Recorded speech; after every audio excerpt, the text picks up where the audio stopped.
Okay.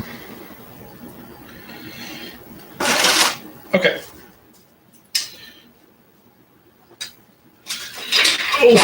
So this is going to be a very short stream. All I'm doing is a teeny tiny bit of gap filling. Nothing crazy.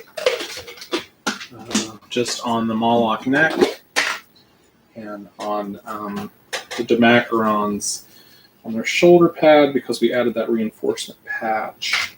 We need to add a teeny tiny bit of muscle texture.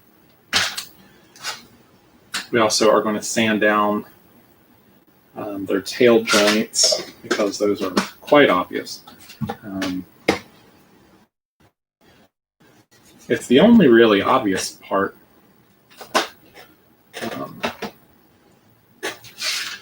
The build. Everything else looks pretty good.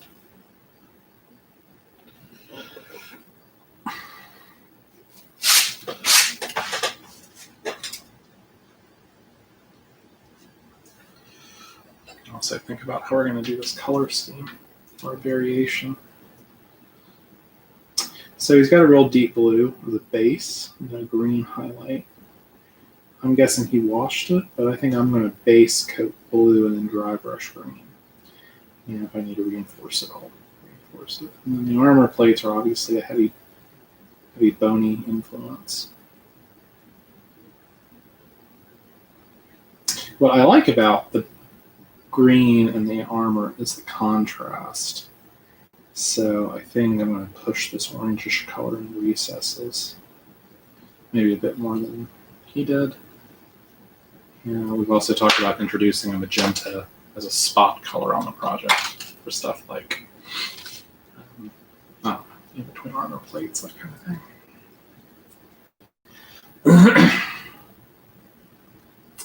And we also want to do some sort of drool effect on the Moloch.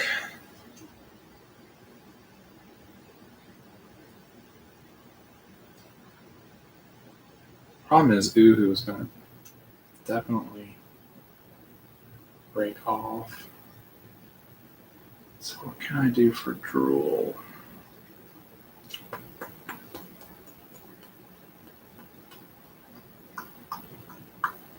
I have a really bad idea, but let's see.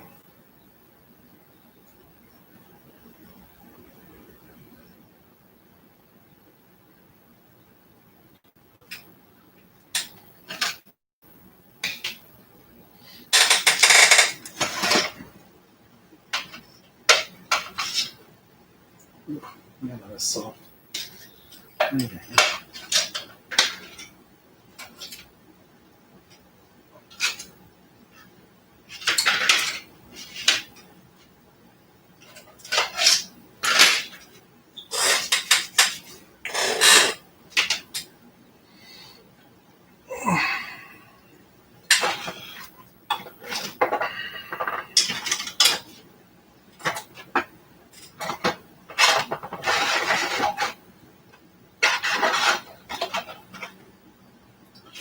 I haven't done a Tyranid army in a while. This will be cool.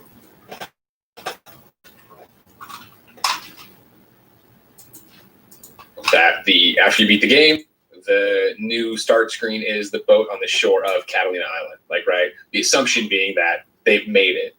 Do you think about that? Do you think about where Abby is after we leave her, after she gets in the boat and goes away, after this incredible fight scene with Ellie? Which was a beast to shoot. Tell me all about it. I want to stop there. We're going to get back to Catalina Island. Give it to me in time. Well, yeah, well, I mean, like, I guess that's the other thing, too. Like, again, big idiot who doesn't know how to act. But for you actually go and you're like, I'm going to, try to get jacked for a little bit and do all this different stuff. To then end the game emaciated and in a completely different spot. Like, what is that? Is there a journey there where you have to sit there and, like, did you also study that and what that type? How do you do that? So I didn't know. That's one of those scenarios where, the character designs aren't always completed when we're filming something. And I didn't know how far Abby was being taken down that path when we were shooting that. I knew, what she'd been through up until that point, but hadn't fully understood physically what that meant. Not that it changed my performance at all, because I knew she was beat the fuck up already. So, but yeah, no, when we shot that scene, that took a lot of trust between me and Ashley, because it was a lot emotionally what she is going through as she's about to kill Abby is everything that I was going through with Joel, but it's like right on her, as you're seeing. Sure. And she was, on top of me, and we were genuinely as we're doing it. And what's crazy is Abby's being held underwater in all of that moment, and I made a conscious choice to not breathe. Sure. When Ashley was holding me down, so that I would understand, what was happening, and it was being crazy. And in that moment, I know Ashley, at the end of it, when she finally let go, she holds it for a long time. Yeah. And when she finally let go, I came up to suck in air, and your body won't let you breathe for a second. So there's this extra terror of of that moment. But Ashley said she stopped when she looked down, came out of Ellie for just a second and saw my lips were turning blue. She's like, oh. Maybe we need help. Came out, and I know that seems like maybe it was taking it too far mentally, why did I do that? But I don't know, it just seemed appropriate. Yeah. And so it was that idea of oh, wait a second, you're just the people who are mad at the game. You haven't beaten it, you just don't care. Everybody who cares about it is off not watching this because they're playing it. They don't want it spoiled. And sure enough, as now time has passed, you see the flip flop where the spoiler cast is way up on thumbs, and then people are enjoying the discussion now that you beat. I think it was the problem, that there was no positivity to be found in the beginning because everybody's playing it. They don't want to talk about it yet. They don't want anything spoiled.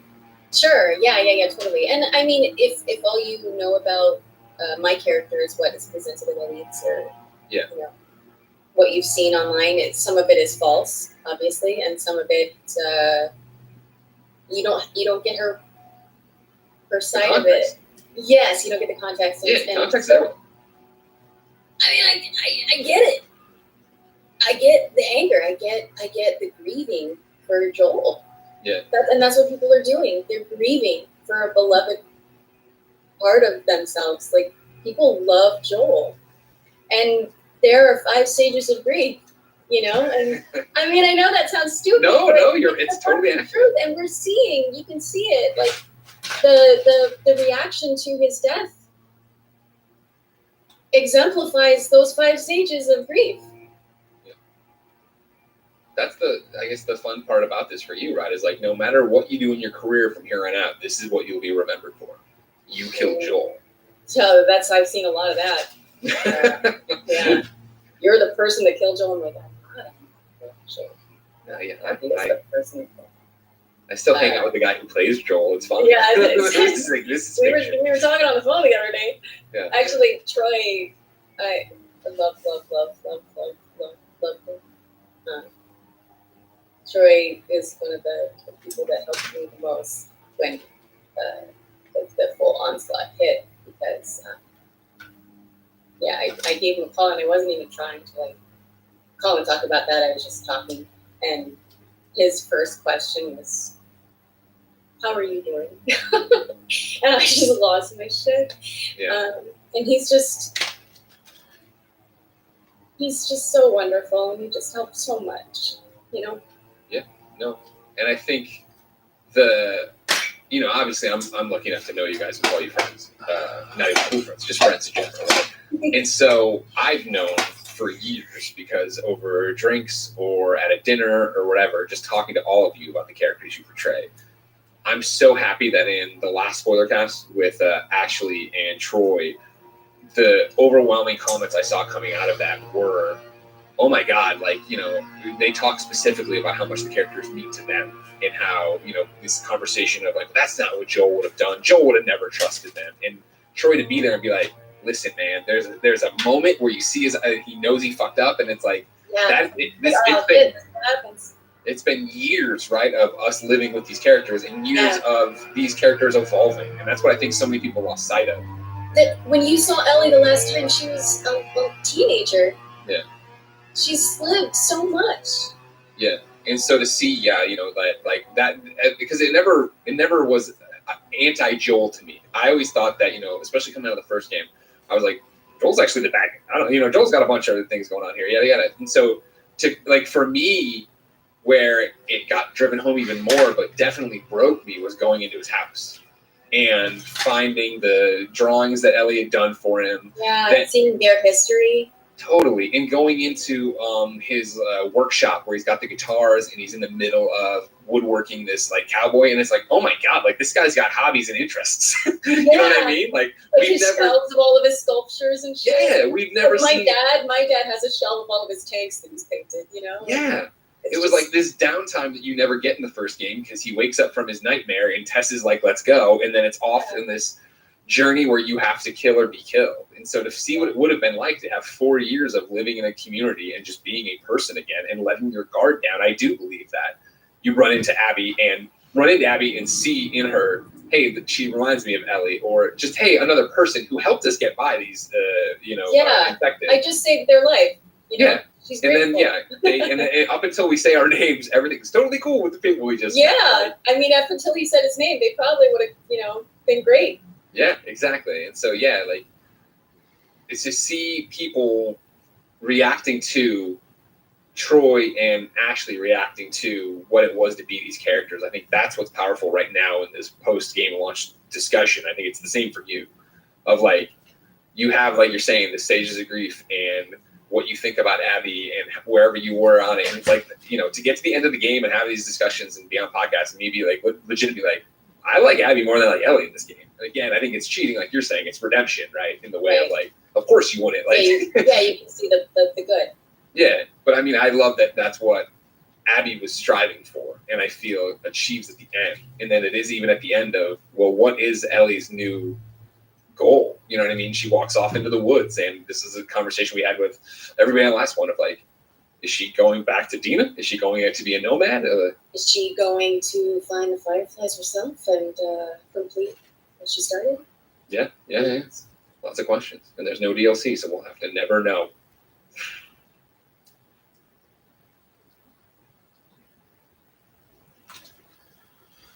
Oh, I see. It's the end of it. Yeah, that's good. Sure.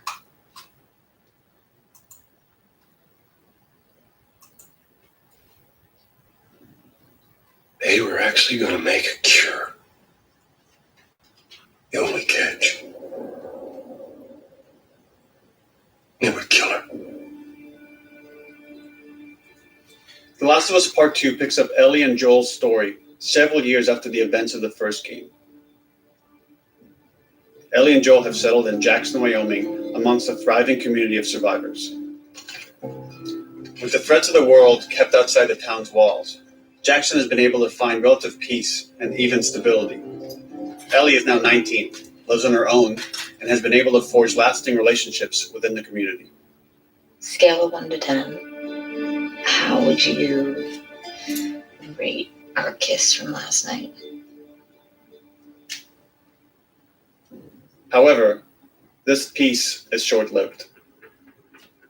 Jackson and Ellie suffer a violent and traumatizing event. Ellie sets off back into the treacherous outside world in search of retribution and justice. Her journey will take her to new parts of the country previously unexplored in The Last of Us. The story spans multiple seasons and climates, from the snow-capped mountains of Jackson to the lush Pacific Northwest.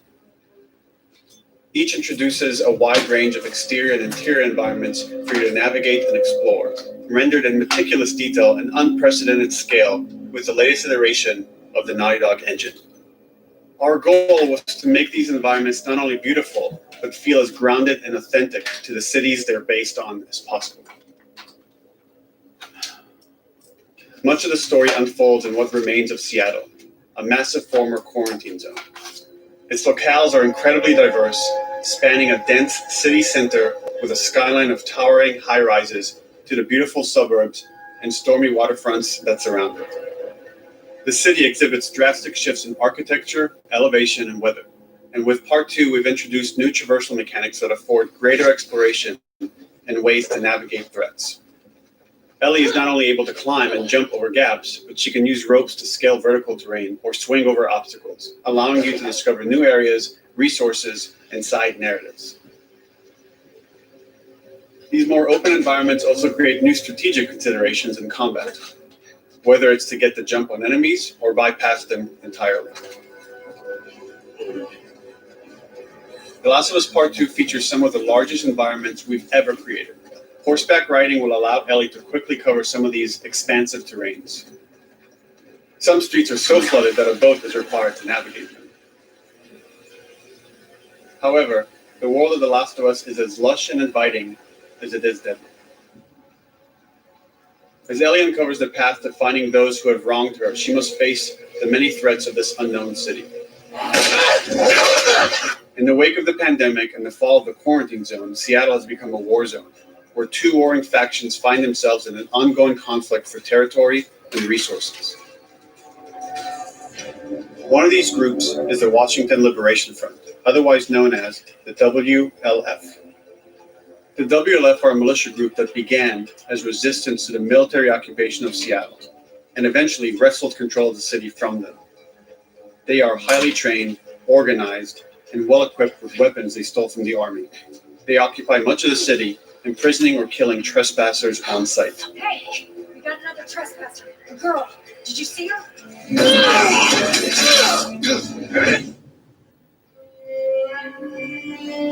On the other side of this bloody conflict is a group of religious zealots called the Seraphites, or Scars, defined by the self-inflicted deep cuts that they bear across their faces.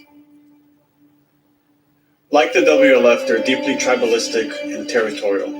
They're known for being stealthy, using overgrowth as cover, and they use more silent weapons like bows and arrows. Clip her wings.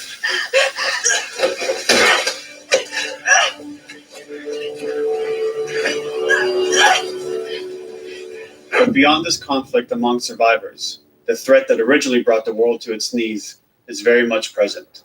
Every human is in danger of falling victim to the infected. There are the recently infected runners, who are more numerous and aggressive in this game. The blind but extremely deadly clickers, and the stalkers, who sneak and hide until they're ready to attack, surprising their victims with extreme agility and brutal violence. The Last of Us Part 2 introduces new stages of infected, such as the Shamblers, large, heavily armored enemies that are covered in pustule. Upon getting close to you, they expel a corrosive spore cloud that burns its victims. But our most terrifying and lethal new forms of infected will have to wait until you play the game for yourselves.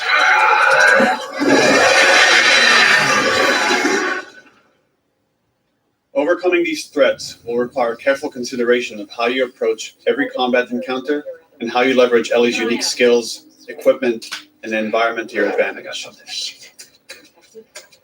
Get in there. The WLF patrol the streets of Seattle with guard dogs, which are capable of detecting and following you, even while in cover. You think this guy's connected to the They can pick up your scent and alert their handlers to your presence. Listen mode will reveal your scent trail, so keep moving and cause distractions to avoid detection. They can be hiding anywhere. 25 years after the pandemic began, the world is completely overgrown. Use tall grass to hide from enemies and go prone to stay out of sight. However, this form of analog stealth means you're never fully hidden. If enemies get close enough, they can discover you, even in grass. When Ellie is overwhelmed, running away is a viable option. You can also break glass or crawl through tight spaces to find new paths or areas to evade or take on your enemies. In any given combat situation, you can flee an encounter and re-establish stealth to regain the advantage. If you absolutely have to fight your way out, there are a variety of tools at your disposal. Ellie's more agile than most of her enemies. She can sprint and quickly dodge incoming attacks. Learning how opponents attack with different weapons and mastering the timing of your dodges will prevent you from taking damage and create opportunities to counterattack. You can use throwable items or well-placed shots to stun enemies before dealing a killing blow. Or using them as a shield to protect yourself or buy some time to figure out your next move.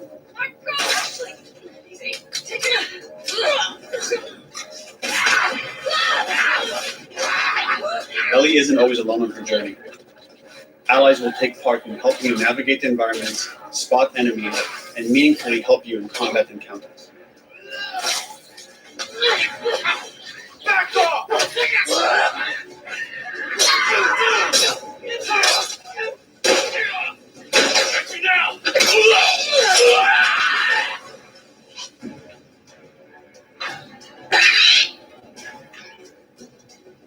Between the human survivors and the roaming infected, there will be times where multiple threats are present, creating new strategic considerations and opportunities.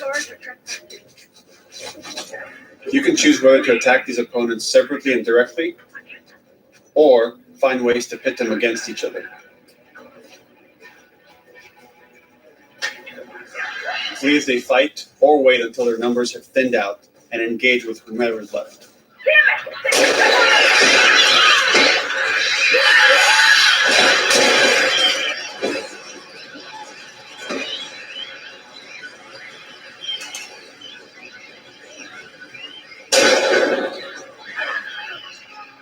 Our goal is to create unparalleled tension, coupled with deep systems that give you greater control and influence over your journey. As you play, you'll be able to invest in a broad collection of crafting items, weapon, and player upgrades through training manuals scattered throughout the environment and scavenging for ingredients. These skills and upgrade manuals cater to a variety of playstyles, and the choices you make will create your own distinct experience. We also wanted to extend that agency and personalization to your weapons through our new workbench system. Scavenge for parts to modify and improve your weapon's performance and attributes, all of which are visualized and become part of your character.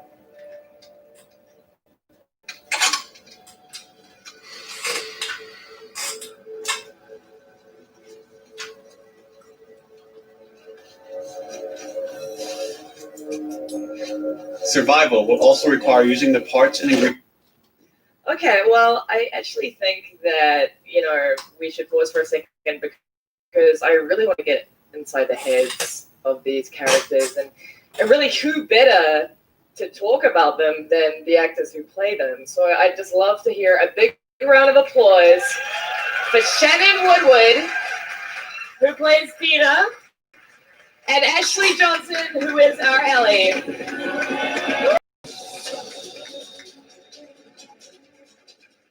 Welcome. It is so good to see you guys here. It's good to be here. Hi, everybody. Now, how did you both feel after last night? Excited? Yeah, excited, and of course, before, nervous.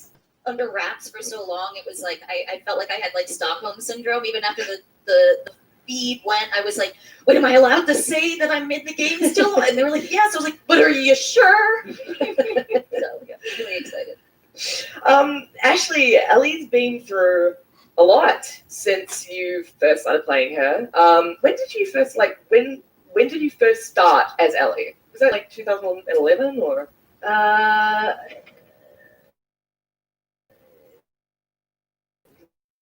Sounds right. 2010. Yeah. Which is when I've been in this character's shoes for a long time now, so she's very near and dear. So you saw her fighting last night, and it was pretty vicious. Like, I think we can all agree. Like, for me, I was like, oh my god, these poor NPCs, like, they're really suffering. Yeah. How did you feel sort of watching that combat and seeing how evolved she's become as a fighter? Yeah, that was something that we've been talking about and was sort of a, I don't want to say a concern, but something, that I was, to have a young female sort of doing all of the combat, you want to make it believable and I think they did such a fantastic job with it, where, figuring out, with range weapons, and it's exciting to me. And I think they sort of figured out a perfect balance of how Ellie would fight and being her size, and she's extremely capable. And I think that's pretty badass. Shannon, tell us about how you came up with this project. Well, it was really desperate. Oh, you laughed now. So Hallie Gross, who works on the game with Neil, actually wrote on Westworld the first season, and so we were friendly. And we were at like a social event of some kind at some point when we were on hiatus, and I was like, "What are you up to?" And she's like, "Oh, I'm actually, I'm writing at Naughty Dog." I was like, "The video game company?" And she was like, "Yeah." And I was like, "What are you doing at Naughty Dog? Writing the Schmastabus Shmoo?"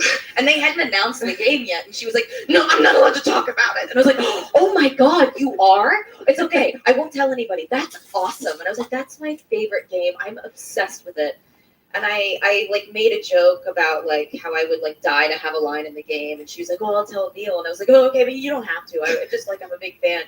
And it kind of like went back and forth, and like 6 months later, she eventually was like, "Well, there's a role, but you'd have to audition." And I was like, "I act like every day. I'm not afraid of that." And then I auditioned a couple times, and then I ended up here, and I'm still very excited about it. I told when Hallie came up to me and said, "Yeah, this actress Shannon, she's like a fan of the game. Can she come to this room?" I'm like, "Oh, sure, yeah, we'll check it out." And it was like the worst audition day because the electricity went out, so we had to like rehearse in the kitchen. All the milk is spoiling, so it just stinks. There's helicopters outside. Ashley was unavailable. And I was like 40 minutes we brought in like Laura. We brought in Laura Bailey to read as Ellie for this scene. And after, it's this really emotional scene, and after we're done, I just looked at Hallie. I was like, "What the hell?" Like, that was one of the best auditions I've ever seen. Yes. And I was like, "You know what? Just to torture her, let's bring her in for round 2." And then she did another set of scenes with Ashley just to make sure they had the chemistry, and it's really awesome to see these two together. They have a ton of chemistry. So it wasn't the spoiled milk that made her act so well. That was I think we're just trying to get out of it. Just sign her early. Added a lot of tension. Yeah, it was. We got to in the second round. We got to audition together, and She already had the job, to be fair.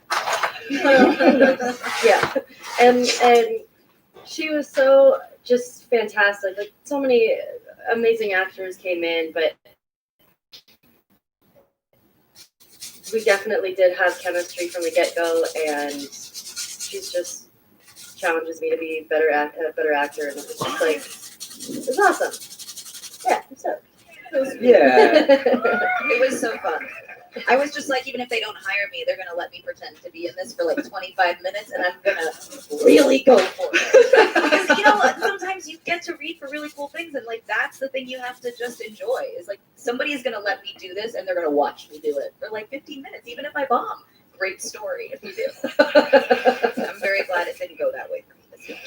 Well, Shannon, a lot of people know you. Most people know you as Elsie from Westworld. What's the fan reaction been like for you? I don't know. I don't leave my house much. You have to ask them. What do you got? You guys liking it? Thanks. They seem excited. Sounds like it's been very positive. All right, I want to talk about that. Let's talk about that scene. I mean, you guys talk about chemistry. There was a lot of chemistry in that scene last night. Now, where does this scene take place? It's in a church. Where is it? Where are we? Yeah, so we're in Jackson. They have these events. They have those situations where they have they're having this town celebration. People can come in, relax, eat, dance, and that's where we do dance. Okay, tell me about shooting this scene. First of all, I did really do that dance at the beginning. That is true. So probably is a rehearsal. One of the first things that Shannon had to do, we brought her in with a dance choreographer and learned this whole crazy routine. It was like a 3-minute thing, and we used 5 seconds of it. I was exhausted every time. It was running in circles and anyway. So yeah. Then No, it's there's because like in another the scene there are dozens of characters, but we can only do, I forget the number. It's like 8 or 9. Like a chunk. Okay, there's going to be this corner, and then we're going to shoot another chunk at this corner, another chunk at this corner. Then a separate day we brought in like people with kids and kids running around. We had to shoot that. Then another day we brought our actors in to shoot like the dramatic stuff. So and then we all to stitch it all together to make it seem seamless and full and like full of life. And when we did that was like a year ago. It was a year. Yeah. Yeah, So a long crazy. time ago. That is pretty the crazy. best, the longest scene. I mean, for me, like, I mentioned this to a lot of people last night. It was the first video game kiss I think I've ever seen where I haven't gone, oh, that's a little bit weird. It's a little bit uncanny valley. I'm a little bit weirded out by it all. It just seemed really, really natural. It felt really natural. It looked really natural. We were actually just talking about what was it, crafty? Yeah. She was like, we're out of mac and cheese. And I was like, no. I mean, let's talk about the performance capture techniques that you're using this time around. Yeah, so we have facial capture this time around. It's a more advanced version. 2 actors can't get close. It is so. We'll get to the awkward part. We'll get to the Okay. awkward part. So first, we're going to shoot the scene with like as natural performance we can, as much as you can in like a white room that looks like an insane asylum when you're wearing like these crazy suits. So we took the cameras off and we said, let's just get the best. So we shot it that way. They kissed. We did a few takes, and that's a little awkward. But our animators like something to start with. Can we get some performance on the face? So let's put the cameras back on, and then they have to like get really close and then turn to the side and pretend to kiss each other. They're just kissing the air, and they love that part. It's our favorite part. We sort of like put our cheeks so they touch, so it felt like kind of like intimacy. We were just like, and I'm like, don't look, do not look. Yeah, so a little awkward. Did you make the noises? I just want to know if you made the No, noises. it's sort of one of those things too when you get close because they're both in the same position for both people. So sometimes you're trying to stay in the moment and it's like clink, clink, clink, clink, clink. Yeah, they click. And then you kind of have to like unhook and then sort of Yeah, then rearrange your the cables camera. get tangled. We These suits have stick to Velcro. each You get other. stuck to each other. Yeah. My hands kept getting, they wrapped them because they kept getting stuck on her. This is easily the most intense and also hysterical still from anything I've ever seen. It just really has so much duality.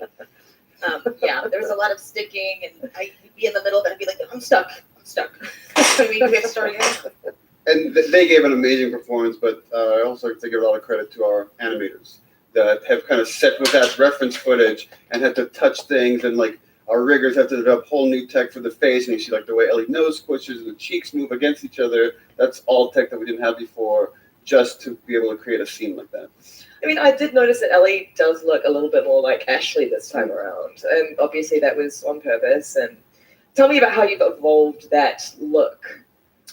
So we have one of our lead character modelers. She did a pass on taking Ellie from the first game and then aging her up, and then at the same time we created a digital double for Ashley, just so we can really get as close a performance as we can to what Ashley does. And then we did a blend where we took, I think, 40% of Ashley's face with this model that was crafted from scratch, and that's the Ellie we've ended up with. So we're saying as she's aging, we're taking more of like Ashley's characteristics, and that gives us a much more natural, nuanced performance. How does that feel for you? It's it's weird. It's weird watching it because I think it's my lips and stuff, and so whenever I watch it, I feel like covering part of my face. I don't know. It's weird. I mean, it's really cool. I think they've done such a beautiful job with it. I mean, the skin and it looks so beautiful. I'm not like complimenting myself. I don't mean that. You didn't compliment yourself. 60%. I don't mean that.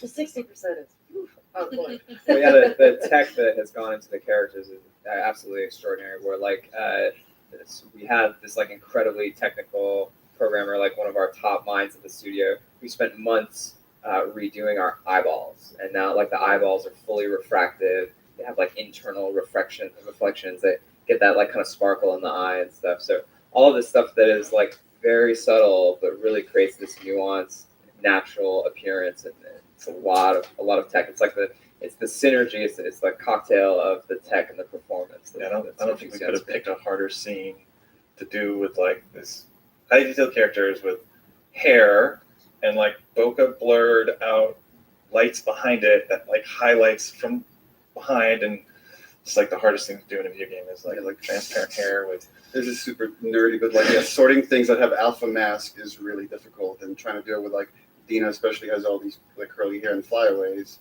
which I'm familiar with Frizz. It's really hard to render, but our team of really talented people pulled it off. All right, of course I have to ask because I think I'd be murdered if and I know the answer. What's the release date? What's what? So, I know you have to get, you're a very busy woman, but I'm a very busy woman. I can't let you out of here without, we have to touch on, because we can't fully discuss, so let's touch on The Last of Us Part 2. Okay. Only because you're in the weeds there right now. I'm in the weeds. When does it come out, by the way? I think that's good. I always like to do another look just to see if there's anything I'm forgetting, but I feel good. I'm ready to paint this bad boy. Just want to get some color on it. Oh, this monologue. Fuck. That's right. I gotta figure out something to do with your drool. Okay.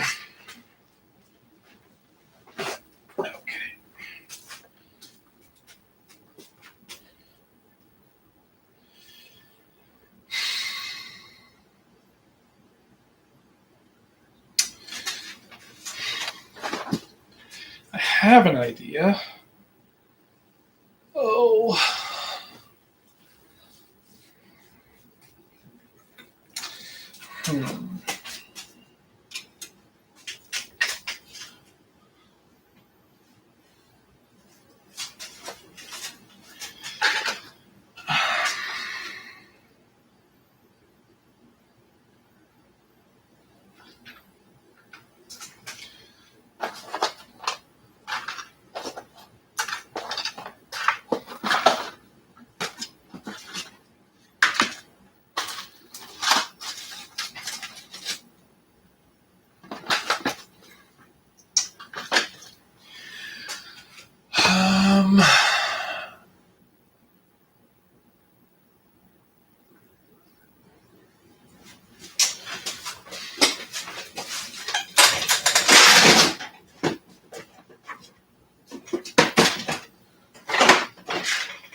Really don't want to reach all the way up there.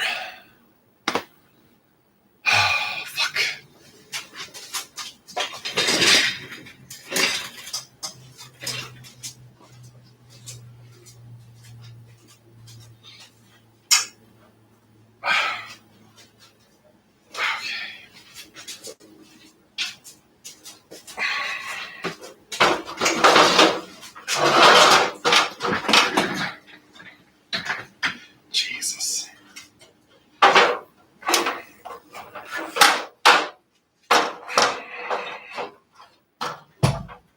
Oh my god. Mother. Fuck.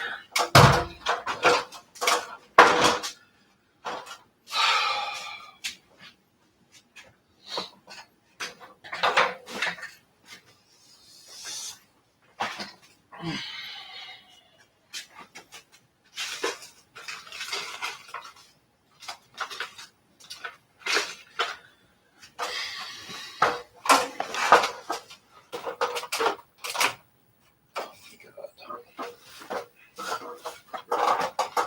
don't let me fall.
Thank you.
Those will be fun, I think.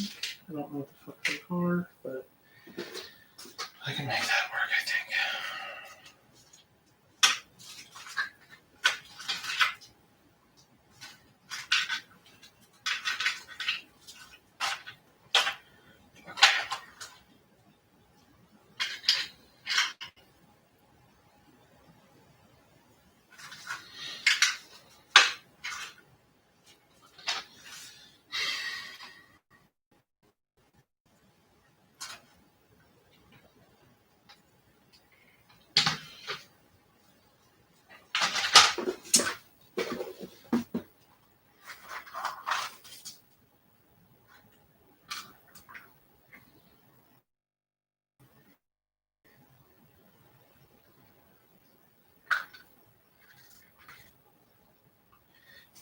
Maybe.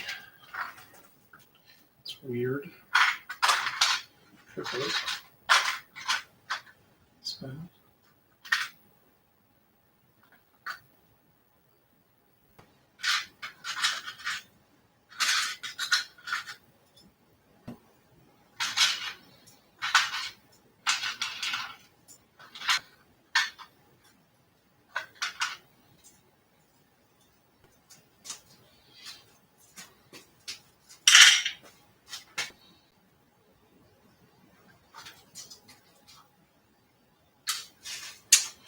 Yeah.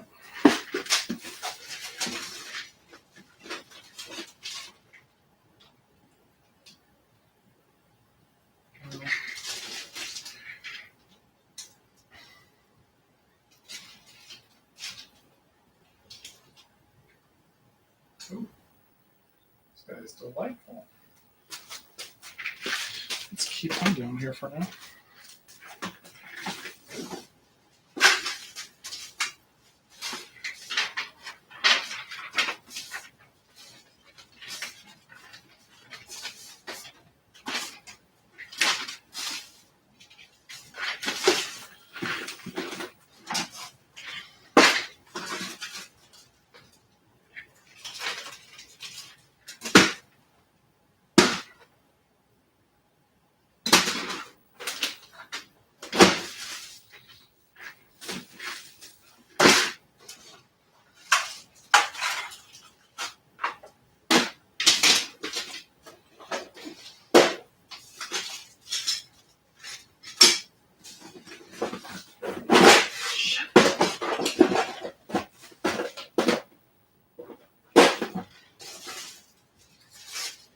I know I saw this thing earlier. What did I do?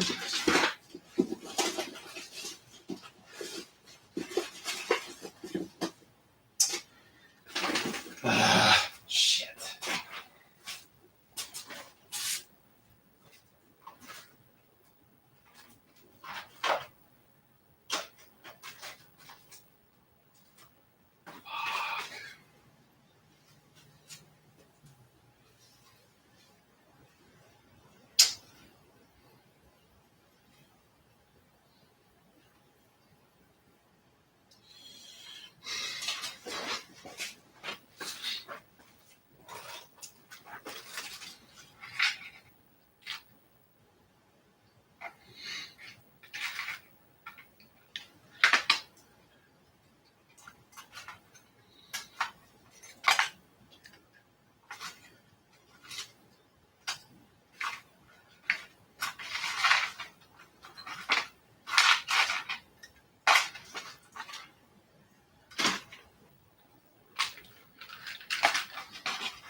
Maybe I'm just imagining I saw it. Oh well. Probably wouldn't work anyway.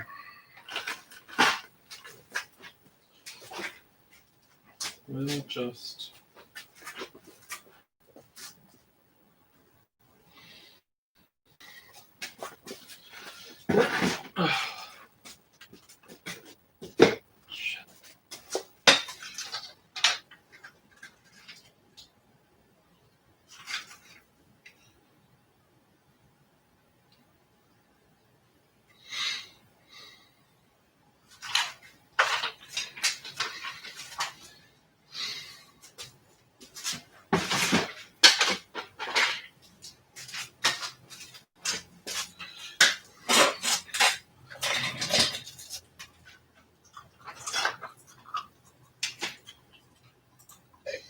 I keep writing on your Instagram. It's coming Every out. time you post a photo of a wonderful child playing in a field or a puppy, the comments are people fucking attacking you for not, because obviously you're the one who picks the release date for the thing.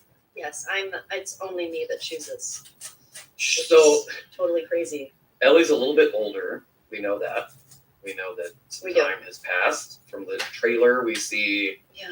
she's older. I hear people ask you, like, was it hard to slip back into the character between the two games? But there was a couple of months between you working on the DLC for Left Behind and you starting work on Part 2. It wasn't really... It wasn't a big... There was no 2 years that went by. It's not like... It wasn't that kind of a gig. No. But instead, you have to imagine this character however many years later, and you have to you and Neil sit there and think about what happened in those years. Yes. That way you know where she's going to be right now, like all that stuff. Yeah. Yeah. I'm so excited for this game to come out. Getting to jump into these shoes again of this character it's a huge treat for me, obviously. But I think in this game in particular, because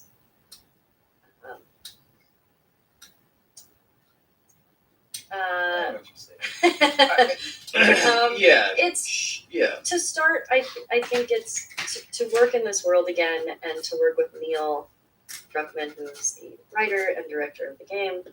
I love working with him because this whole process is so collaborative. And, for Neil, there's a little part of him that's a little bit of Ellie. And for me, both of us are, the two of us, I don't think there's anybody else that is more protective of this character. No. And and to play a character that is gay is massively important to me. And wanting to portray that in the best way. And just it's You I'm guys, trying to think of what I could say, but it's I'm no, yeah, so you guys have excited put for in this hours game. on Yeah. making sure this thing is. There's so much expectation. There's so much hype. There's a There's lot all of- the stuff that yes. comes with following up any big thing like that game was. The sequel to Yes. a movie, another season of a TV show, whatever it is. There's always that stuff. What's made this experience the last? Gosh, you've been working on that game for over 5 years. This part 2, like it's been literally.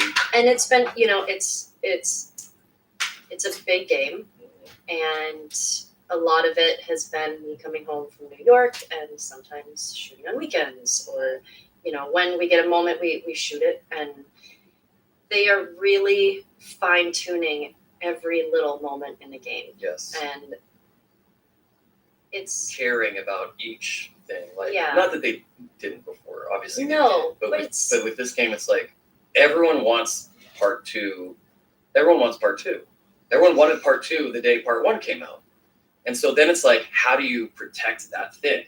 And watching you guys do that over the last 5 years of constantly going back to like, this is Ellie, she's got to stay true to this thing, and Joel's got to stay true, whoever's got to stay true to this thing. Like the game, the heart of the game, the whole thing has to stay. And watching you guys fight for that has been cool. Not we got to meet everyone's expectations. Oh, there's all this fear that it's not going to live up. There's all this hype that it's going to be so good. Yeah. Like, where do we go? Fuck all that noise. This is what I care about. Yeah, there is, of course, a lot of pressure because the first game was very well received, and it's hard not to feel that. Yeah. But I feel like Neil especially is really good at tuning that out and saying, you know what, I know people have a lot of opinions on this thing, but this is the story that I want to tell. And we talk about every scene before we shoot it, and it's this particular game, we've shot stuff that emotionally and like mentally and physically I've never done in my life. Mm-hmm. And I've come home with the bruises and like the just like physically exhausted from it, and emotionally. Yeah, but it's